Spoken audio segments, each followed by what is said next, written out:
اللہ تعالیٰ اپنے بندوں سے بڑی ہی محبت فرماتا ہے۔ بغیر طلب کے، بغیر دعا کے رزق، مال، اولاد، صحت، عافیت، دوست، احباب، ماں باپ، یہ سب نعمتیں اللہ بغیر طلب کے بندوں کو عطا فرماتا ہے۔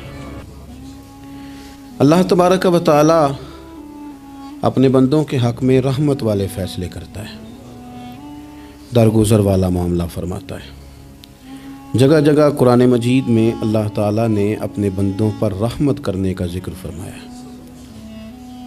ان اللہ یغفر الذنوب جمیعا، فرمایا بے شک رب تمہارے سارے ہی گناہ معاف فرما دے گا، تم نا امید نہ ہونا، وہ معاف کر دے گا تمہیں۔ قرآن مجید میں فرمایا ان اللہ بالناس لرؤوف الرحیم، بے شک اللہ اپنے بندوں پر بڑا ہی مہربان اور نہایت ہی رحم کرنے والا، رؤوف اور رحیم ہے، بڑا مہربان ہے، کرم فرماتا ہے۔ اللہ تعالیٰ اپنے بندوں سے بڑا جلد راضی ہو جاتا ہے، وہ اپنے بندوں کو بہت زیادہ مشقت میں نہیں ڈالتا، وہ اپنے بندوں سے اپنی نعمتوں کا بدلہ نہیں چاہتا، بہت سخت مشقت والی عبادتیں نعمتوں کے بدلے نہیں چاہتا، وہ بڑی جلدی رحم فرماتا ہے۔ ماں پیار کرتی ہے اپنے بچے سے، لیکن وہ ناراض بھی ہو جاتی ہے بعض چیزوں پہ، بعض معاملات اس کا دل بھی دکھاتے ہیں، بعض جگہ وہ رو کے یہ بھی کہتی ہے کہ تو نے میری محبت کا کوئی نتیجہ نہیں مجھے دیا، میری ساری کمائی تو نے ضائع کر دی۔ والد بہت ساری جگہوں پہ ناراض ہوتا ہے، شکوہ کرتا ہے، کہتا ہے میری بیماریوں کی، پریشانیوں کی، بڑھاپے کی، کمزوریاں کا سبب بیٹے تو ہی بن گیا ہے، یہ ساری تکلیفیں تو ٹھیک ہو جائیں تو میری شاید عمر بھی بڑھ جائے، صحت بھی ٹھیک ہو جائے، میں زیادہ دیر جوان رہ سکوں۔ ناراض ہوتے ہیں ماں باپ، اسی طرح ماں باپ راضی بھی ہو جاتے ہیں، وہ بڑی جلدی راضی ہو جاتے ہیں۔ میں اکثر کہتا ہوں کہ والد کو راضی کرنے میں 5-7 منٹ لگ جاتے ہیں، اماں تو 1.5-2 منٹ میں راضی ہو جاتی ہے، ابا جی کو 5-7 منٹ لگتے ہیں، کئی دفعہ کہنا پڑتا ہے، کوئی دلائل دینے پڑتے ہیں، لیکن والدہ کے لیے تو کچھ بھی نہیں، آپ نیرا جا کے پیروں میں بیٹھ ہی جائیں، کچھ بھی نہ کریں، آپ پورا روئیں نہ، رونے والا منہ ہی بن جائے، تو اماں تو نرم ہی نرم ہے، جس وقت جو مرضی آپ کرا لیں ہو گیا۔ اللہ تبارک و تعالیٰ بلا مثال و بلا تشبیہ سمجھانے کے لیے عرض کرتا ہوں، اللہ بھی بعض معاملات میں اپنے بندوں سے ناراض ہو جاتا ہے۔ وہ کہتا ہے میں تکبر کرنے والوں کو پسند نہیں کرتا، وہ کہتا ہے فسادی پسند نہیں ہیں، وہ فرماتا ہے کہ راہوں میں کجی کرنے والے پسند نہیں ہیں، وہ فرماتا ہے کہ بدعہدیاں کرو گے تو میں صبح قیامت تم سے سوالات کروں گا۔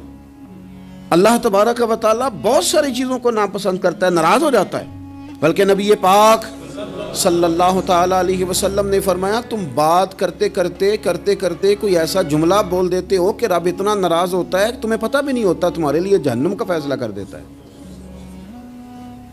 اس لیے پہلے تولو پھر بولو، خود اپنے لفظوں کی تو تم پہرے داری کرو نا کہ میں کیا کہہ رہا ہوں۔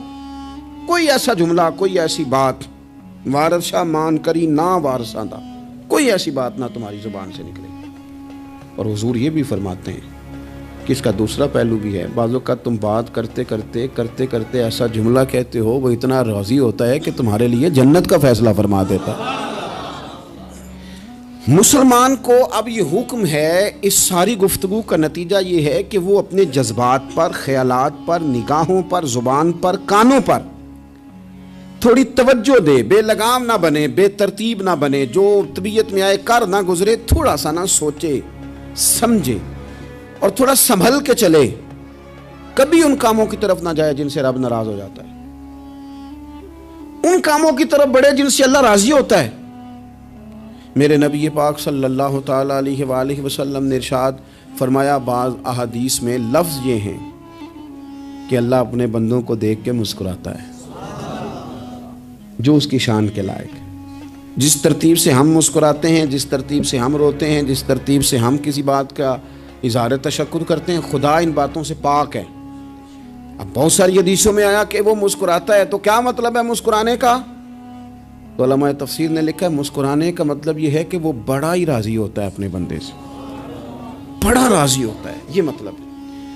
ایک تو مسکرانے کا مطلب یہ کہ وہ بڑا راضی ہو گیا، بڑا راضی ہو گیا، وہ مسکرا دیا اپنے بندے پہ، اور ایک اس کا معنی خود نبی پاک صلی اللہ تعالیٰ علیہ وسلم نے بیان فرمایا، مسند امام احمد بن حنبل میں حدیث ہے، حضور سید عالم علیہ السلام سے صحابہ نے پوچھا، یا رسول اللہ شہید تو بڑے لوگ ہوتے ہیں، شہیدوں میں افضل کون ہے؟ تو اللہ کے حبیب علیہ السلام فرمانے لگے، وہ والا بندہ جو ڈٹ گیا تھا کافروں کے مقابلے میں، وہ ہلا نہیں، پوری طرح ڈٹ کے جو لڑا وہ شہداء میں افضل ہے۔ حضور فرماتے ہیں وہ جنت کے بالا خانوں میں سیر کرے گا اور رب اسے دیکھ کے مسکرائے گا، رب اسے دیکھ کے مسکرائے گا، اللہ تعالیٰ مسکراتا ہے اسے دیکھ کے۔ اور اگلے جملے میں حضور نے وضاحت کر دی، فرمایا جب رب دنیا میں کسی پر مسکراتا ہے نا تو اس کا معنی یہ ہے کہ قیامت میں پھر اللہ اس سے حساب کوئی نہیں لے گا۔ جس پر اللہ دنیا میں مسکرا دیا اس سے کوئی حساب، تو وہ کام ڈھونڈنے چاہیے نا جس سے اللہ مسکرائے۔ ویسے کبھی ہم ایسا کرتے ہیں کہ نہیں کہ کسی کو راضی کیا جائے؟ یہ کام ہم کرتے ہیں کہ ہماری کمپنی کا جو سربراہ ہے وہ ہم سے راضی رہے، جس ادارے میں ہم پڑھاتے ہیں اس ادارے کا بڑا ہم سے راضی رہے، یہ کرتے ہیں ہم۔ اس کے لیے کچھ نہ کچھ ہیلے بہانے ہم کرتے ہیں، برادری، قبیلہ، علاقہ، بستی، لوگ کسی طریقے سے ہمارے ساتھ مطمئن رہیں، کرتے ہیں نا یہ سارے کام۔ اس میں تھوڑی مشکل بھی ہمیں آتی ہے، لیکن کرتے ہیں، کیا کریں؟ گھر میں بھی کئی دفعہ ایسا ماحول بنانا پڑتا ہے۔ چلیں ایک اور میٹھی مثال دیتے ہیں، زیادہ سمجھ میں آئے گی۔ چھوٹا بچہ خوش رہے، آپ اس کے لیے محنت نہیں کرتے، وہ چھوٹا ہے، اس کو خوش کرنا فرض ہے ابا پہ، لیکن وہ کہتا ہے کہ میں نے موٹر سائیکل لینا ہے، چھوٹا ہے چلا ہی نہیں پائے گا، تو ابا پھر اسے راضی کرتا ہے، کہتا ہے بیٹے چھوٹا سائیکل لے لے، چل میں تجھے اڑانے والا جہاز لے دیتا ہوں۔ مقصود کیا ہے کہ اس کو ناراض نہیں کرنا، یہ روئے نہ، اس کا دل نہ ٹوٹے۔ ہو یارو سنو نا میں کیا کہہ رہا ہوں، اگر چھوٹے بچے کے لیے وہ چیزیں ڈھونڈتے ہو، میرے ابا جی نا اپنے نواسے کے لیے کھلونا لے کے آئے تو بچہ بڑا ہی کھیلا تو ابا جی کہنے لگے لو پیسے پورے ہو گئے میرے، بچے کو پسند بڑا ہے نا، پیسے پورے کر چھڑے نے، دیکھو نا جی کتنا اس کو راضی ہوا ہے۔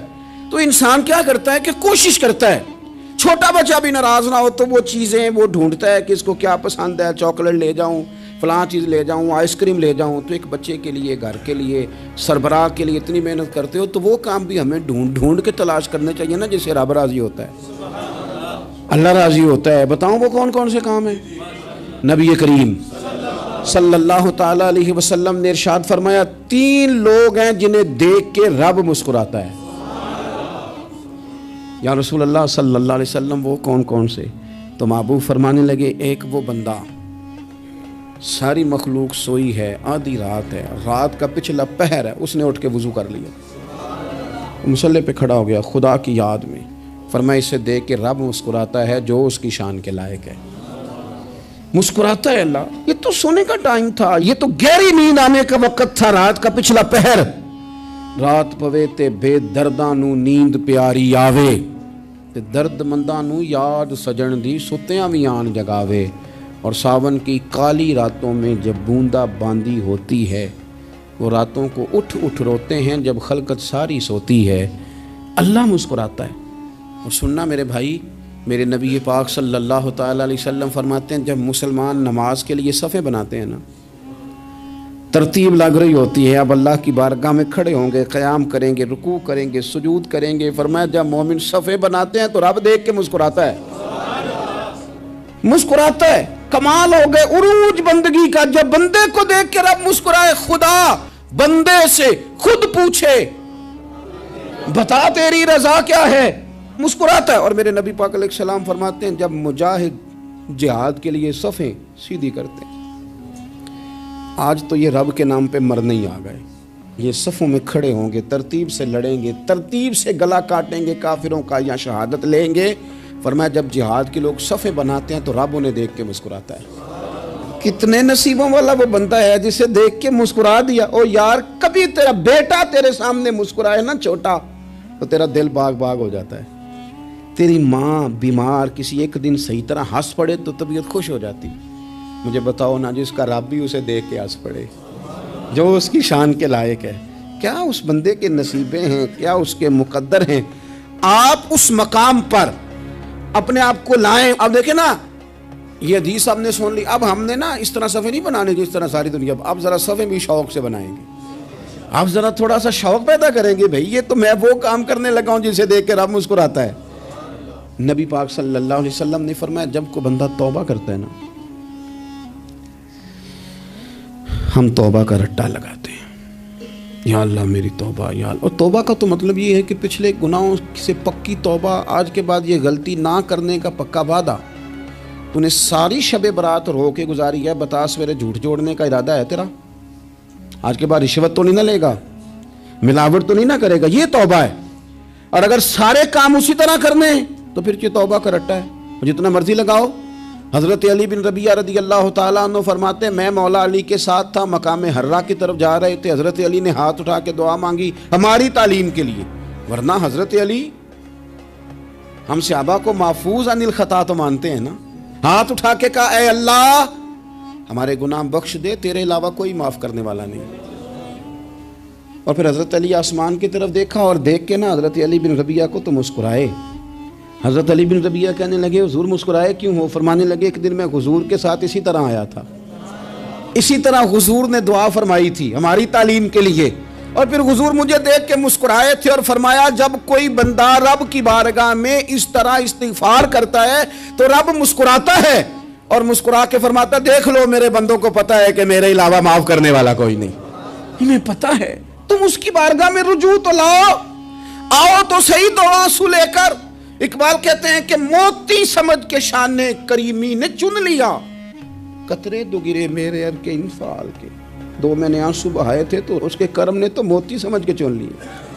سنو نا حضور اس استغفار کو اللہ کو یار رات کو توبہ کر کے سونا چاہیے ہمیں۔ کچھ غلطیاں ہم کرنا نہیں چاہتے پر ہم سے ہو جاتی ہیں، کچھ دل ہم توڑنا نہیں چاہتے پر وہ ٹوٹ جاتے ہیں، ہماری مجبوری ہوتی ہے ٹوٹ جاتے ہیں۔ رات کو اس کی بارگاہ میں ہاتھ باندھ کے کشکول طلب دراز کر کے خوب استغفار پڑھنا چاہیے کہ مالک بندے ہیں نا کیا کریں، نفس کا ساتھ ہے، دنیا کا ساتھ ہے، خواہشات نفسانیہ، مالک معاف کر دے۔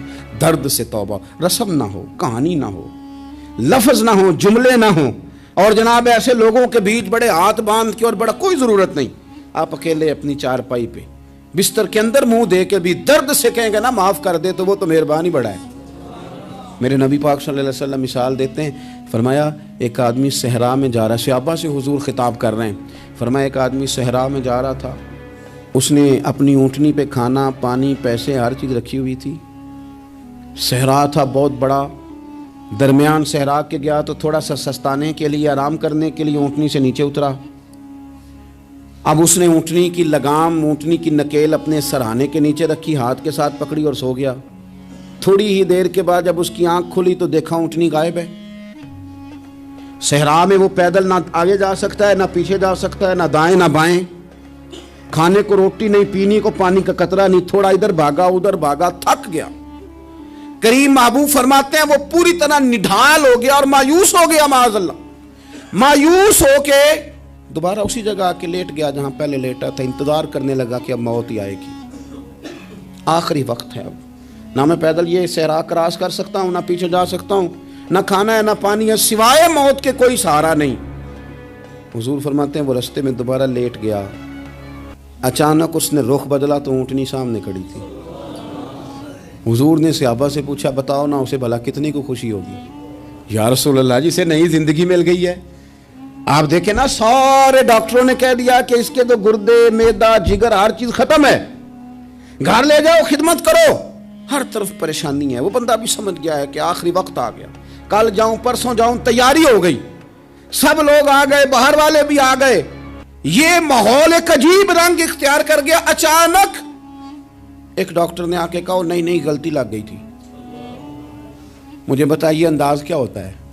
بغیر دوائی کے بندہ اٹھ کے کھڑا نہیں ہو جاتا، او میں تو بچ گیا ہوں۔ نبی پاک صلی اللہ علیہ وسلم فرمانے لگے اس کی اونٹنی مل گئی، بتاؤ بھلا اسے کتنی خوشی ہوگی؟ یا رسول اللہ وہ تو دوبارہ دنیا میں آ گیا۔ حضور فرمانے لگے اسے کچھ بھی خوشی نہیں ہوئی۔ جب کوئی رب کا گناہگار بندہ آ کے توبہ کرتا ہے، رب کو اس سے کئی گنا زیادہ خوشی ہوتی ہے۔ میرا بندہ آ گیا ہے، میرا بندہ آ گیا ہے، میرے گھر آ گیا، اس نے آنسو بہائے ہیں، اس نے کہا اللہ میں تیرا ہی ہوں، تیرا ہی رزق کھاتا ہوں، تیری ہی زمین پہ رہتا ہوں، تیرے نام سے میری سانسیں چلتی ہیں۔ وہ آ گیا، فرمایا اس اونٹنی والے سے زیادہ رب کو خوشی ہوتی ہے جب گناہگار آ کے توبہ کرتے۔ گناہگاروں کے آنسو اس کی بارگاہ میں بڑے مقبول ہیں۔